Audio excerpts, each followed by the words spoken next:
He found her in chains and chose kindness instead of power.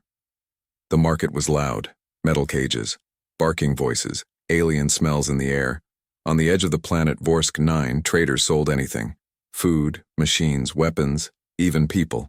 Callan, a human, cargo pilot, hated this place, but he needed parts for his ship. He walked quickly through the dirty stalls, ignoring the sellers calling out to him. But then, he saw her. She sat inside a small cage near the shadows. A girl. Not human. Not machine. She had soft blue skin, glowing silver hair, and strange bracelets locked around both wrists. Her eyes were wide and quiet, watching everything, but saying nothing. The seller stood beside the cage, chewing something red. "You like her?" he said. "Fresh catch. Obedient. Doesn't speak much." Callan frowned. "She's not a machine." The seller grinned. "She will obey. The bracelets keep her calm. Full control." Callan stepped closer. "What's her name?" The seller shrugged. "Didn't ask." Callan crouched. The girl looked at him. She didn't flinch. Didn't beg. Just watched. There was sadness in her eyes, but also something else. Hope. "How much?" Callan asked. The seller raised a brow. "For this one? 500 credits. "Too much," Callan said. "She's silent and scared." 200 final offer. Callan reached into his jacket, pulled out his last credits. Done. The seller unlocked the cage. The girl didn't move. Callan stepped forward and gently held out his hand. "You're free now," he said. She stared at him, then slowly stood up. They walked through the market. Nobody stopped them. Nobody cared. Back on his ship, Callan brought her warm food and water. She sat on the floor, still quiet. He sat across from her. "You're safe here," he said. "My name's Callan. What's yours?" She opened her mouth. Her voice was soft and shaky. "Ayari." He nodded. "Ayari. Good to meet you." Her eyes dropped to her wrists. "The bracelets," she said. "They're not just chains." Callan looked closer. The metal glowed softly. Symbols moved across the surface. "Can I remove them?" She froze. "No." Then added quietly, "Only if you mean it." "Mean what?" he asked. Ayari didn't answer. She just closed her eyes. That night, Callan couldn't sleep. He kept thinking about the bracelets and about the sadness in Ayari's voice. Why did she seem more afraid of freedom than of capture? The next morning, she was sitting alone near the engine bay. He brought her a blanket. "You're not cold, are you?" She looked up. "No. I'm just waiting." "For what?" She looked down at her wrists. "For you to choose." Callan hesitated, then said, "I didn't buy you to own you," she whispered. "Then you must break the bond." He didn't understand, but slowly, carefully, he reached out. He touched the bracelet on her left wrist. It felt warm, alive. He pulled gently. Click. It opened. Ayari gasped. He removed the second one. Click. The bracelets fell to the floor. Ayari covered her face with both hands. Then she began to cry. Not loud, but deeply, like a dam had broken inside her. Callan stepped back, confused. "Are you hurt?" She shook her head. "I'm not hurt." Tears rolled down her cheeks. "But now, you have to marry me." Callan's mouth dropped. "What?" She looked at him, voice shaking. "You freed me with your own hands. No one does that unless they accept the sacred bond." "What sacred bond?" Ayari touched her heart. "In my culture, when someone removes the soul binders, it means they take the place of protector. It means union. It means..." She closed her eyes. "Mate." Callan stood frozen. He had only tried to be kind, to free her. But now, that kindness meant something else. To her, It meant everything. She says they're bonded, but he doesn't understand the law. Callan had faced pirates. He had escaped firestorms. He had even flown blind through asteroid fields.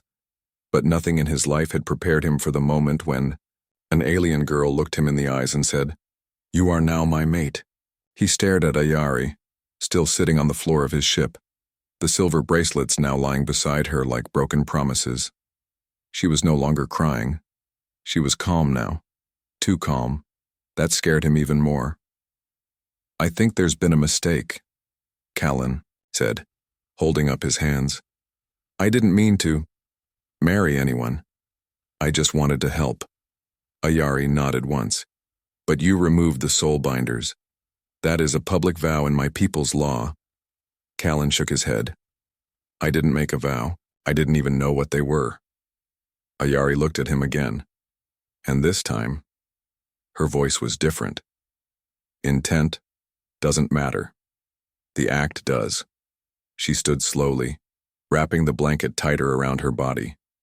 "In my culture," she said, "no one removes the binders unless they are ready to share their spirit. It is a sacred act." Callan stepped back. "This is a misunderstanding. I'm human. We don't have these laws." She paused. "You may not, but I do." He turned away, hands on his head. This couldn't be happening. He just wanted to do the right thing, not start an interstellar wedding. Ayari's voice softened. "You think you did something small, but where I'm from, only the bravest remove the bracelets of another." "Why?" "Because it means you take their burden, their past, their pain." Callan fell silent, then asked gently, "Did someone force them on you?" Ayari's eyes lowered. "My uncle, a noble. He said I would dishonor our house if I chose a mate myself. So he placed the binders and sent me away." Her voice broke. "They erased my name." She sat down again, pulling her knees to her chest. "I didn't ask to be found. But when you took them off, you gave me something I thought I'd never have." Callan leaned against the wall, speechless. Freedom meant something different to her. To him, it was just the right thing. To her, it was a life bond. Suddenly, a loud beep came from the ship's console. Incoming message, encrypted, unknown source. He walked over and opened it. A symbol appeared, burning red, sharp lines. Ayari saw it from across the room. Her eyes widened in fear. "That's from the High Caste," she said. "They know." Callan frowned. "Know what?" She stood slowly, her voice trembling. "They know I've been claimed." The screen changed. Text appeared. "Return the girl or face the right of pursuit. A stolen claim means blood repayment." Callan looked at her. "Did I just start a war?" Ayari didn't answer. She looked at the bracelets on the floor, then at him, and finally said, "You didn't start it, but now we must finish it together." He tries to help her escape the law, but she refuses to leave him. The engines of Callan's ship rumbled as he set a new course, far away from the high caste worlds and anyone who might know Ayari's name. He didn't care about laws. He didn't care about ancient alien traditions. All he knew was this: she was in danger, and he had to protect her. In the co-pilot seat, Ayari sat quietly, her eyes locked on the stars outside. Callan looked over at her. "You don't have to say anything," he said, "but I'm taking you to a place where no one can find you. You'll be safe there." Ayari didn't move. "You don't understand," she whispered. "If they sent the right of pursuit message, they will not stop." "I'm not letting them take you," Callan replied, "even if I have to drop you off on some moon and erase the ship's logs." Ayari turned slowly to face him. "I don't want to be dropped anywhere." Callan frowned. "You don't have to protect me. I caused this." "You freed me," she said. "That doesn't mean I deserve your loyalty." She leaned forward. "In my people's way, freedom is not a gift to walk away from. It is a bond to honor." They flew in silence for several minutes. Callan's hands gripped the controls tighter than he spoke. I'm just a trader, I'm not a warrior, I have no army. If someone comes for you, I can't stop them. Ayari looked at him. You don't need an army. Then what do I need? She answered, quietly, me. Before Callan could reply, the ship's alert flashed red. Incoming ship, long-range scan detected. Callan sat up straight. That was fast. Ayari's voice went cold. It's them. Callan activated the shields. The scanner showed a single, fast-moving vessel, a royal pursuit craft. Ayari stood, her hands clenched. If they catch us, they won't just take me. They'll kill you. You touched what they believe was forbidden. I didn't know, Callan said. It doesn't matter to them. Suddenly, Ayari moved to the escape pod chamber. What are you doing? He shouted. She opened the hatch and stepped inside. You saved me. Let me return the debt. If I leave now, they might spare you.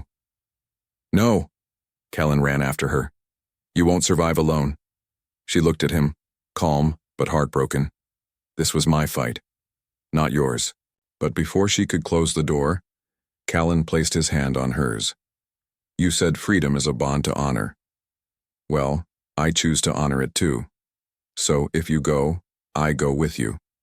Ayari stared at him, and for the first time, she let herself hope. The ship shook. A voice came through on the comm. Unregistered vessel. You hold what does not belong to you.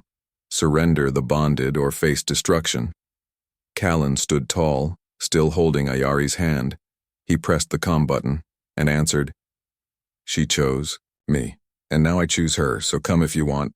He looked into Ayari's eyes, but you'll have to go through both of us. A bounty is placed on her, and now they're both in danger. The pursuit ship vanished, but not in defeat. It left behind something more dangerous. A message. 3 hours later, Callan's ship caught a strange signal, encrypted, repeating. He decoded it, and what he saw made his blood freeze. Bounty notice. Subject.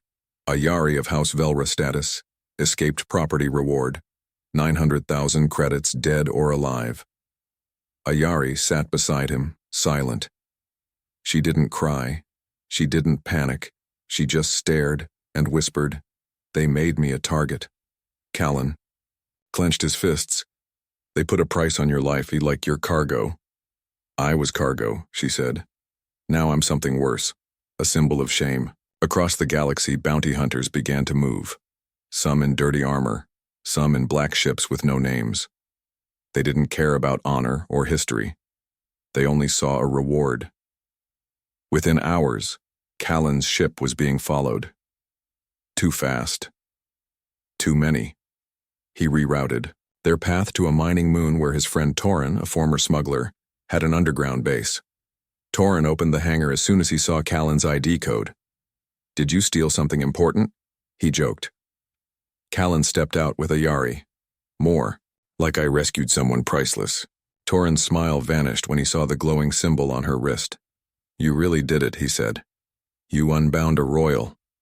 Inside the base, Ayari removed her outer cloak.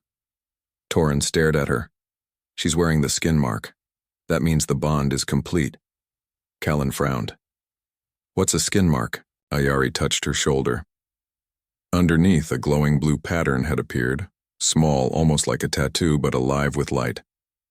When the bond is real, she said, our bodies show it. Torin looked at Callan with wide eyes. She's not, just yours. She's yours by the stars, the old rite. That's deep magic, Callan. Some believe it's written into fate. Callan was still trying to understand. I didn't mean to bind her. Ayari spoke softly. But you chose not to break it. Suddenly, the alarm screamed. Hostile signatures approaching, 2 ships armed. Torin ran to the console. Hunters, they followed your trail, and they're not here to talk. Callan grabbed Ayari's hand. We need to leave. Ayari didn't move. I can't run forever, she said. Not if others will suffer because of me. We don't have a choice. She looked into his eyes. You do. Just then, a blast rocked the base. The enemy had landed. Torin handed Callan a blaster. You really want to protect her? Yes. Then you're going to war. For a girl in chains. Callan looked at Ayari. No. He raised the weapon. She's not in chains anymore. The first bounty hunter broke through the door, a tall reptilian alien in full armor. He raised a stun cannon. Turn her over and walk away, human. Callan stepped forward. No, the bounty hunter growled. Then you'll die for her? Ayari walked up beside Callan. No. He will fight with me. Energy exploded from her hands. The ancient mark on her skin lit up. She wasn't just a royal.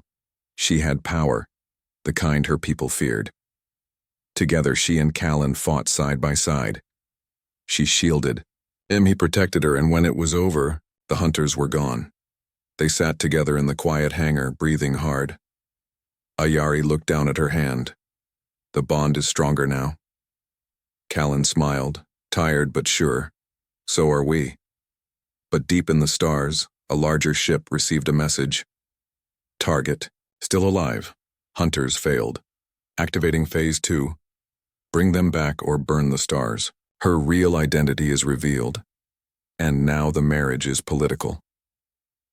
The bounty hunters were gone, but the danger had only begun. Inside the small hangar, Callan watched as Ayari stood near the flickering lights, her skin still glowing from the energy. She had released in battle. She wasn't just some lost girl anymore.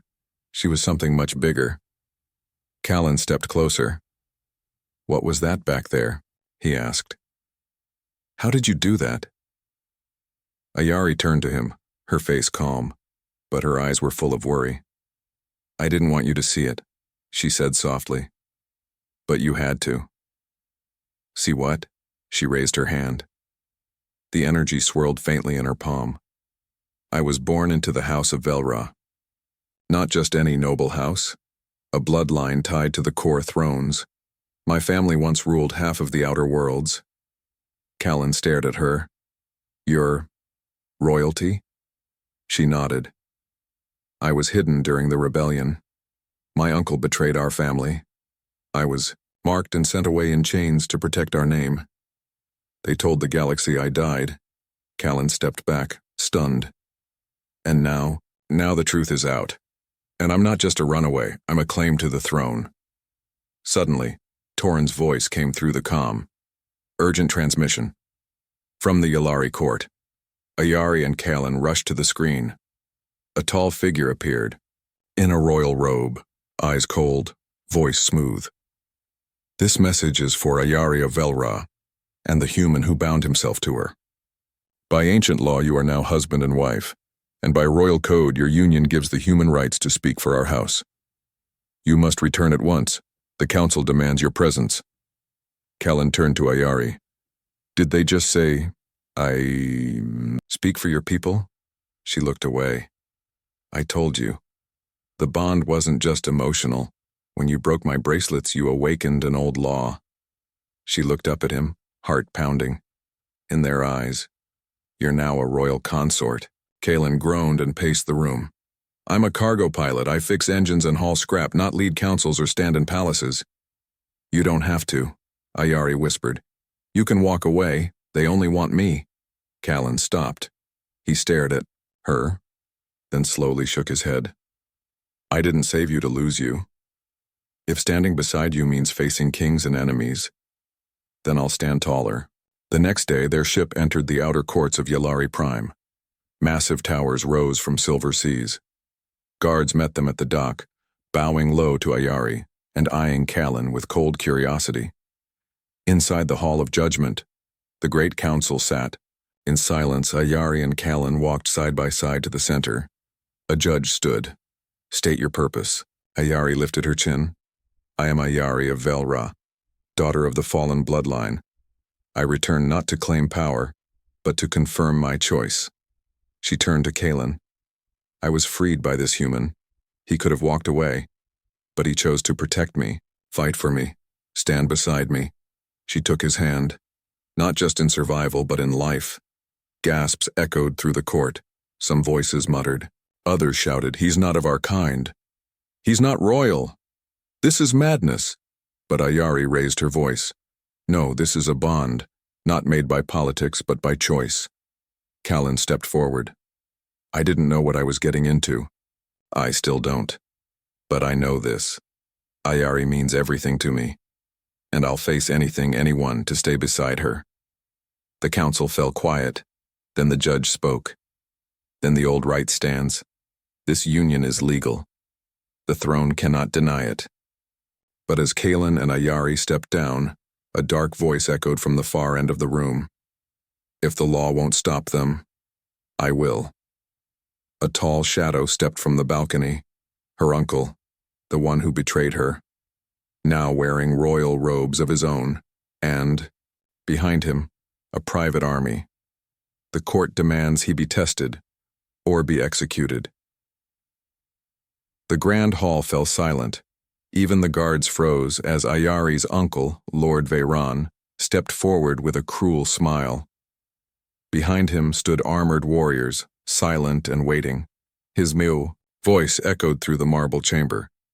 You claim to be her mate, human? Then prove it, or die. Callan didn't move. He stared at the man who had sold Ayari into chains. I don't need to prove anything to you. But the high judge stood and raised a hand. The right of bond cannot be ignored, she said. If a human enters royal blood, he must survive the trial of honor. Ayari's voice cracked. No, that trial is deadly. The judge turned to her. And yet it is law. Callan stepped forward. What does this trial involve? Veyron grinned. 3 tests, one of body, one of heart, one of will. He narrowed his eyes. Few survive. Later that day, in a circular arena beneath the palace, Callan stood alone. He wore light armor. No weapons. Ayari watched from the chamber above, her hands shaking. She had begged him to run. He had refused. The first test began. A Yalari warrior, twice Callan's size, stepped into the ring. He moved like a trained predator. The horn blew. The warrior attacked. Callan dodged, then rolled, then struck the warrior's leg and grabbed a dropped staff. He didn't fight with brute strength. He fought with speed and wit. After 5 tense minutes, he disarmed the Yalari and pointed the staff at his chest. The crowd gasped. The judge raised her hand. Test of body. Passed. The second test was stranger. He was taken to a quiet room with a glowing orb in the center. Place your hand, the elder said. This will show us your truth. Callan hesitated, then touched the orb. Images appeared above it. Memories. His mother's death. His first time piloting a ship. The moment he saw Ayari in chains. The orb glowed bright. His heart is real, the elder said. Test of heart. Passed. The third test was the hardest. He was sent into the ancient Chamber of Echoes, a dark room with no light, only silence and whispers. The voices began to speak inside his mind. You're not strong enough. She will leave you. You are just a human. The whispers grew louder, faster, cruel. He fell to his knees. But then, he saw her face, Ayari, smiling. Not as a royal, not as a symbol, just as his. He stood up. The voices faded. Outside, the judge waited. The door opened. Callan stepped out, still standing, still breathing. The judge raised her staff high.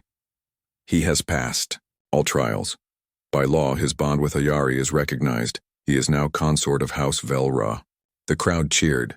Some were shocked, some were silent, but none could deny it now. Ayari ran to him. She didn't care about royal rules or watching eyes. She threw her arms around him and whispered, You came into my life as a stranger. Now you're the only truth I have. But from the shadows, Veyron's cold eyes burned. He had lost in the arena, but he was not done, and in his hands, he held a secret code. If I can't stop the wedding, he muttered, I'll erase the throne. What started as a rescue became a bond that changed worlds. The palace was quiet, too quiet. After the trial, Callan and Ayari had been moved to a royal chamber, watched by guards and praised by nobles. Their bond was now law, their union, recognized. But Kalen couldn't shake the feeling that something was coming. Ayari stood at the window looking out over the glowing towers of Yalari Prime. "We did it," she whispered. Callan walked up beside her. "You passed your test too," he said. "You trusted me." She smiled softly. "You gave me a reason to." Suddenly the lights dimmed. Alarms flashed red. A guard shouted outside. "Security breach. Internal override detected." Ayari spun around. Callan's hand went to the blaster on his belt. "It's him," Ayari said. "Veyron." In the control room below the palace, Lord Veyron activated an ancient failsafe, an explosive device buried under the throne itself, meant to erase any bloodline that dared rise against the old lords. He smiled darkly. "Let them crown her," he whispered. "Let them fall with her." Back in the royal hall, the coronation began.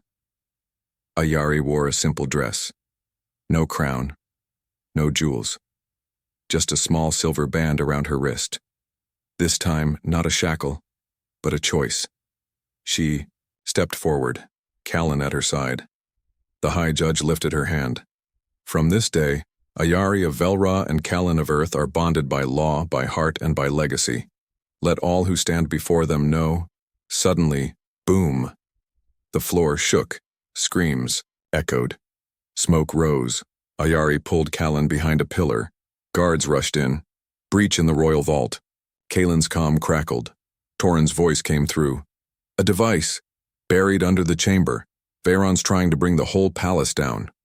Callan didn't wait. He ran toward the source. Down winding stairs. Through thick smoke. Ayari followed. Him. In the vault, they found the device. Pulsing. Humming. Counting down. 580057. Ayari looked at the control panel. It's locked with royal code. Callan pulled out his tablet. "I can't break it in time." She grabbed his hand. "Then, do what humans do best." He stared at her, then smiled. "Improvise." He opened the casing. Hot wires sparked. Ayari placed her hand on the glowing core and whispered something in her language. The device pulsed. Slowed. Stopped. 0.03. Disarmed. Above them, the judge received. The alert explosion averted. The crown stood, and the people cheered. Veyron was caught at the dock, trying to flee. His guards turned on him. No one wanted to follow a coward. That evening, the throne room was filled with light. Ayari stood before her people, hand in hand with Callan. She spoke clearly. "I was once in chains. Now I walk free, and I was freed. By a man who knew nothing of our laws, our blood, or our thrones. He knew only one thing: to choose kindness." She turned to Callan. "What started as a rescue became a bond, and this bond will change our future." As the stars rose above the palace, Callan smiled at her. He had never meant to rule.